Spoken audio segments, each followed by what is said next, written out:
Resident Evil Requiem was one of my most highly anticipated games of the year, and now that I have finished a playthrough after 12 hours on the normal difficulty, I'm ready to offer my thoughts and concerns on this masterpiece which now sits along Resident Evil 7 and Resident Evil 4 Remake. For a franchise experience reference, I have been playing Resident Evil since the original Resident Evil 4. I have never played or finished the original trilogy, the spin-offs, and I have never finished Resident Evil 6. As of writing this review, I am halfway through my second playthrough on Classic Mode. Like my previous reviews, I will rate based on price from free to $100. Now I will begin 5 aspects I loved and 5 aspects I hated. What I loved. Level design has an incredible amount of engagement and curiosity, even if some don't offer much variety of clearing. On my second playthrough, I've been pre-planning sequences just to see how much changes matter, with half being worth it and the other half not so much.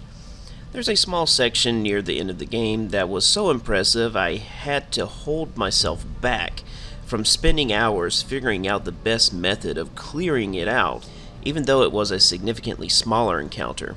Horror and thrill is well and alive in this title, obviously in the Grace portions. I don't think this game will haunt me like Resident Evil 7, just due to the environment not being as relatable. I still have nightmares of the bakers being in my grandma's house chasing me around.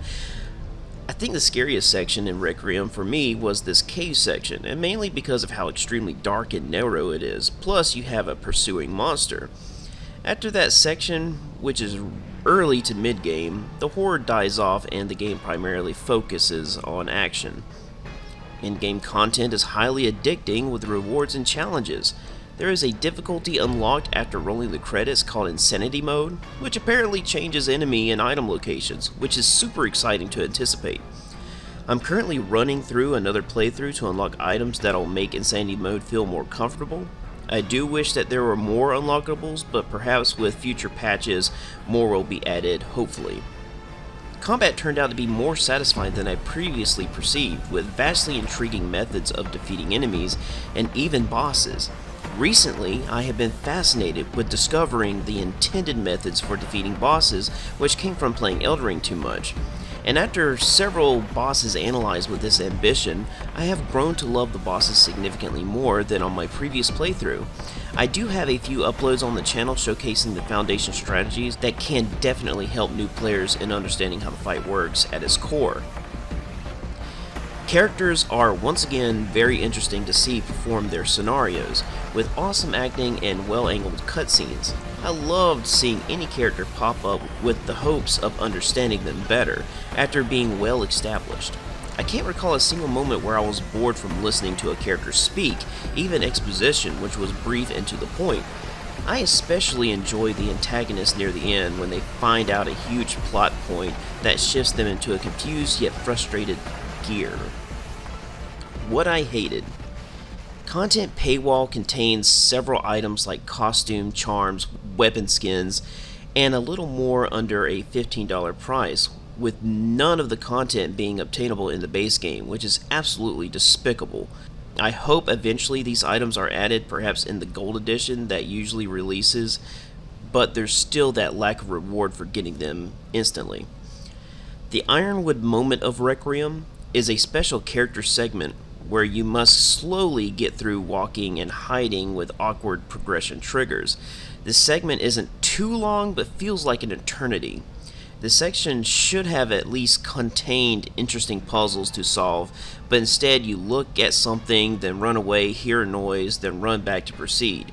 It's not engaging or intriguing. Just like Ironwood, I wish this whole segment could be skipped to prevent pacing problems with repeat playthroughs. Ending selection is an event I personally cannot stand in video games. I could be in the minority on this. I prefer that a game ends based on my progression actions, not some DVD menu where I click on alternate endings. Requiem has a what-if scenario and then fades into black without any depth, so the amount of redundancy is painful. I would rather a game tell its story, especially if something is already canon, like saving Mia at the halfway point in Resident Evil 7 instead of Zoe, which doesn't offer anything valuable, at least in my opinion. The final boss phase is the worst fight in the whole game, and it's basically the most generic Resident Evil boss possible to design. Just a huge glob with several weak points with parryable attacks that shouldn't make sense considering the size of the creature. It's a disappointing fight to end the game on, and I just wish the second phase was a more epic and challenging extension of the phase that came before. As my fifth most hated part of Requiem, here's a collection of nitpicks. No pickup combine. The game simply doesn't allow you to combine if you select an item when Grace's inventory is full, which can really slow things down and increase backtracking. I especially found this an annoyance on future playthroughs. I don't mind the size of the inventory, however, being able to utilize around combining items to fit would be a nice touch.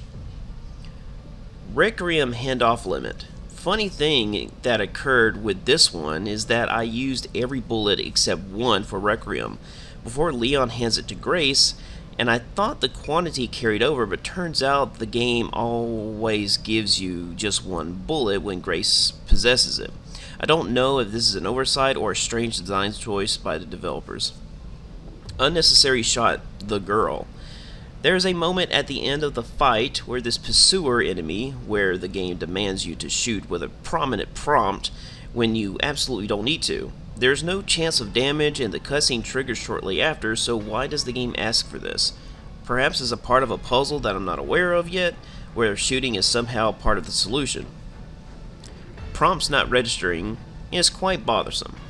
Like climbing ladders and throwing things sometimes doesn't, especially in the middle of combat, where you usually need it. I especially noticed this problem on my second playthrough, where I wanted to be faster with encounters, and the hangups can be very discouraging. So that wraps up my review for Resident Evil Requiem, and I must say that it was hard breaking away from the game to review it. It was tough. I could easily write more about specific segments, however, I want to keep these short and to the point, plus I plan to return later sometime and perhaps write a 100% complete analysis to further express my thoughts after experiencing everything, including Insanity Mode and the upcoming DLC content. My price rating hasn't changed since I have finished the game, and that's a solid $80. Not only does the game offer multiple reasons to replay it with rewards and challenges and incentives, but the overall experience is absolutely addicting and truly one of the best horror action games I have ever played. We have Crimson Desert arriving the week of writing this review, so I will need to take a break to dive into that, but the game will be massive, so to prevent burnout, Requiem will be my in-between game. That's all I have to say for now. Have a great day, and keep an eye out for my Foundation Strategy boss uploads.